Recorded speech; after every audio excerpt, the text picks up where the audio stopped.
Welcome to Season 2 of The Co-Working Culture, your business podcast discussing co-working, collaboration, and customer experience with your host, Ali Joseph.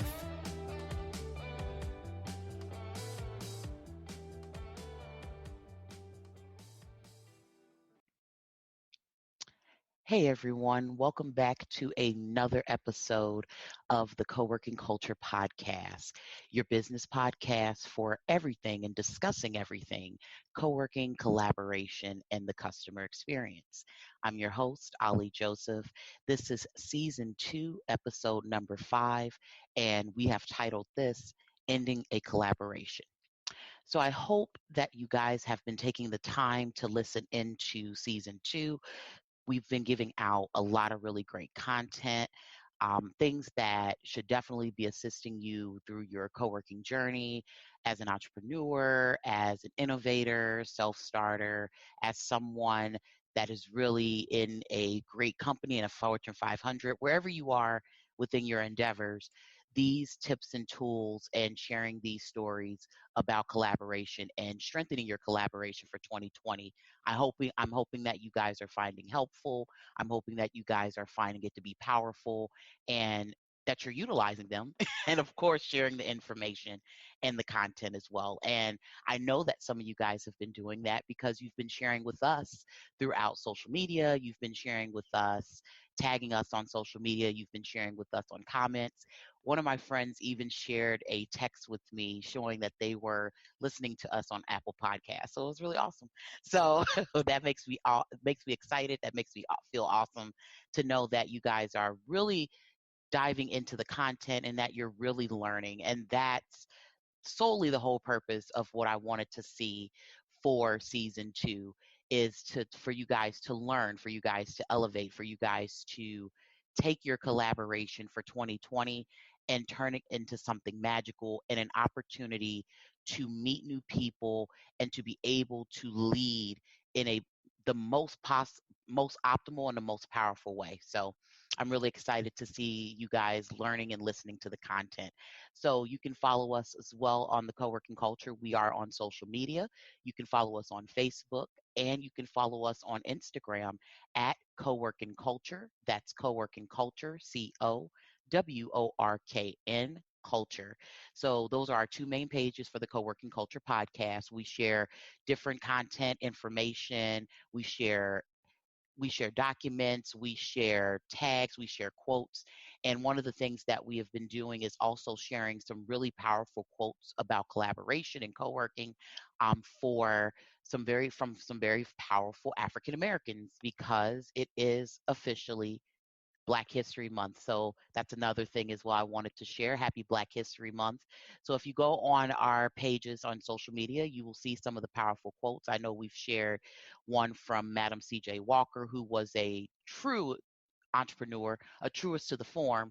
And I know we recently just shared one from Oprah Winfrey. So we have some great, powerful quotes for some great African American leaders celebrating in Black History Month as well. So yes, we are on social media, Facebook and Instagram at Co-working Culture, COWORKN Culture. You can also visit our website directly to listen to the episodes and all of season 2 and season 1 on demand at www.thecoworkingculture.com. That's www.thecoworkingculture.com. We are all over on all major platforms, and we are on our top ones are Spotify, Apple Podcasts, and Stitcher, but we're all over. You can find us on iHeartRadio. You can find us on, I'm trying to think of all, Deezer. You can find us on Beyond Pod, which was one I didn't even know about, but definitely some great things there. So definitely make sure, regardless of what's your favorite, feel free to tune in. Our top 3 is Spotify, Apple Podcasts, and Stitcher. All right, so we're going to go ahead and get into the content. So throughout, I said throughout season 2, we've dedicated season 2 to talk about the power of collaboration. So we've gotten into topics that talked about collaboration excellence, providing feedback within a collaboration, owning your role in collaboration, which was our last episode, episode number 4. And so we've been really giving you guys and providing you guys content that you can utilize to be able to make collaboration more effective, especially if you are running a co-working shared space. Collaboration is very crucial, and you should be, especially as community managers, you should be sharing this information, and you should be fostering this type of environment every day. And it's tough. There's days where you may be focused on getting some of the aesthetics done for your space. There may be days where you're getting like some back end work done, you're thinking about strategy. But overall, when you're talking about strategy, and this can go to anyone, I just use, of course, co-working as the main example, thus the podcast, but this can be used in any type of setting. In corporate America, it can be used as a key player. Collaboration is a very key function, and if without the success of proper collaboration, a lot can't get done, and a lot things can be detrimental, right? Different tasks can't get done properly.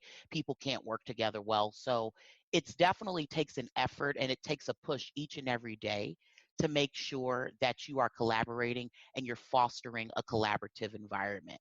However, we've been talking about all of those positive attributes about collaboration, why it's so important, why it's crucial, why we should be doing it, how we should be doing it, ways to really overcome our fears of speaking or really critiquing when it's necessary. And we've been talking about that throughout season 2. Today, we're going to be talking about, for episode number 5, we're going to be talking a little bit touchy when it comes to collaboration, and that's ending collaboration, because it is realistic. Let's be transparent here. You know, our target goal and our primary focus and our primary goal is to make sure that collaborations are successful, that they're thriving, that the end result is met, and that new connections are formed. So that way, when there's future projects, you know who to go to, you know who to talk to, you've connected with different business owners. In that case, if you've had to connect with outside vendors. So we always want to make sure that a collaboration is positive, right? But there are those situations and scenarios where they're not correct. We've taken time to provide feedback. We've had the right conversations. We've sat down and critiqued when necessary. We've also taken the opportunity to make sure that we're fostering a positive environment, whether that's having a weekly a meeting or a daily stand up or a huddle, however you are fostering that. And for some reason, the collaboration just doesn't work. And there's various reasons why that could be. Okay. It's not always negative. There could be personal reasons. There could be situations that are beyond someone's control. So we're going to tap into that today for this episode. So definitely make sure to get your pen and paper to just write those things down, because if you have to do this, and a lot of times this happens, I've had to do it in organizations where we've had to end positions and jobs and roles for people, and it's very difficult.